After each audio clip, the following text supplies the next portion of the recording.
In the midst of the intense excitement caused by the murder of Philip in the vast concourse at the magnificent marriage festival at Agai, the change of monarchs was smoothly effected.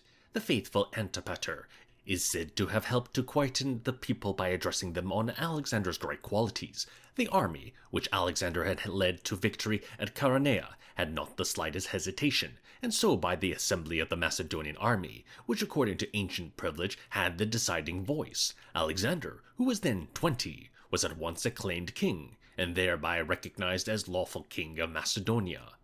The young king's first thought was to punish the murderers of his father. There are two irreconcilable traditions concerning the fate of Pausanias.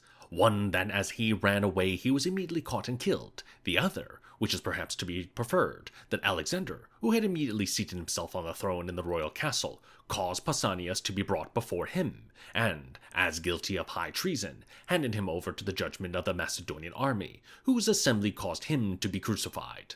Later, at the solemn funeral of Philip at Agai, other persons, regarded as accomplices, were executed in atonement of the crime. Among them were two brothers of the Lycestian princely house, Arehabaeus and Hieramenes, who were accused of promoting the murder of Philip for the further reason that they wished to win the throne for themselves. It is in favor of this assumption that Alexander pardoned the third brother, the Lycestian Alexander, because immediately after Philip's murder, he did homage to himself as king and followed him into the palace. Respect for Antipater, to whom this Alexander was son-in-law, may have influenced the young king, but what decided him was that this homage proved that this Alexander had nothing to do with his brother's plan of usurpation.